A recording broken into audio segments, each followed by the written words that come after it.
आज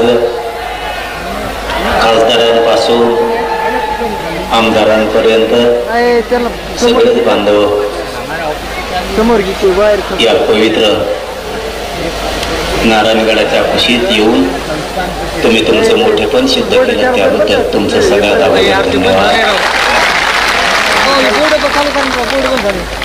मला मायबापावर त्रास होतो बोला. आपला गड नगद आहे म्हणून ताकद मिळते. जशी मला मिळाली तशी माझ्या शेतकऱ्याला पण मिळाली.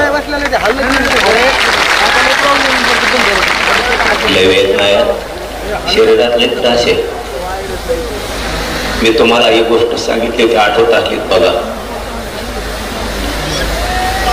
5-6 महिन्यापूर्वी तुम्हाला मी गोष्ट सांगितली होती, प्रत्येक माणसाला सांगितली होती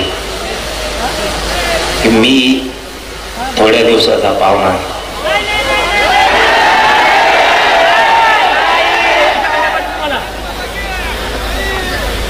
आणि आपण मुंबईला जायची हाक दिली, कारण मी एक गोष्ट तुम्हाला सांगितली होती. शेवटी शरीर आहे, काही सांगता येत नाही. माझ्या गरिबाच्या लेकराचं मला आयुष्याचं कल्याण करू द्या, मुंबईला चला. कारण मी अलीकडल्या कॅमेऱ्यात त्याच वेळेस एक गोष्ट सांगितली होती. पूर्ण झूम केलं सर. मी आहे तोपर्यंत माझ्या समाजाच्या लेकराला आरक्षण दिलेलं मला बघायचं. मग कुणी हटवू नका, कुणी माग सरकू नका, अशी संधी पुन्हा सोडू नका. हे मी तुम्हाला सांगितलं होतं. तुम्ही आता साथ दिली ओके ओके चालतं. तर माझ्या समाजाच्या लेकरा बाळाचं मी आयुष्याचं कल्याण करू शकतो. आणि तुम्ही मुंबईला साथ दिली आणि 75 वर्षात लढाई जिंकलेली मराठ्यांनी GR घेऊन मराठ्यांनी लढाई जिंकली.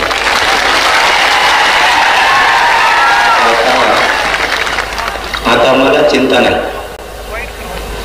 ओके ओके चालतं. मी आता थोड्या दिवसाचा पाहुणा असो किंवा लई दिवसाचा,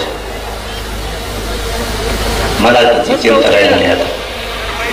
कारण जे जीवनात येऊन जे सिद्ध करायचं होतं ते मी केलंय. तुम्ही पहिली प्रेम लावायची होती, मी 2-3 न्यायचे.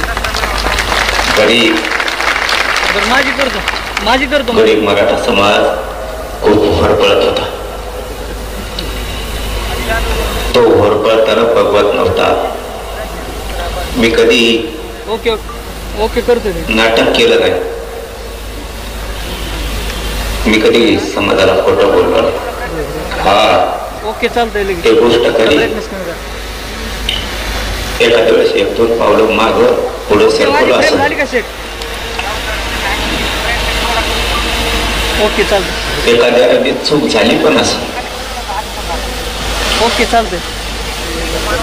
पण मला दिसत होतं ओके समाज लई तडफडतोय.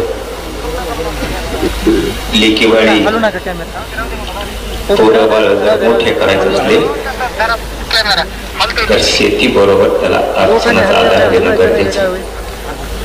आणि तुम्ही हल्ले ना रात्रंदिवस माझ्या समाजाचा हट्ट होता, इच्छा होती त्याच्या लेकरा बाळाला नोकरीपासून शिक्षणापासून लांब राहायला लागू नये. त्यांनी केलेलं कष्ट त्याच्या डोळ्यात देखता या 6 करोड मराठ्यांचे लेकर सुखी समाधानी राहावेत.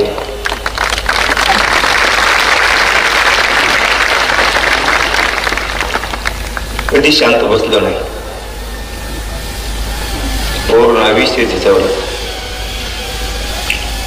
आता मला काही वाटत नाही. खूप जणांनी सातारा संस्थांमध्ये पश्चिम महाराष्ट्र आणि हैदराबाद गॅझेट म्हणजे मराठवाडा इथला जर मराठा आरक्षणात गेला राज्यालाच नाही तर देशाला येडा टाकायची ताकद या मराठ्यात म्हणून मिळू देत नव्हती.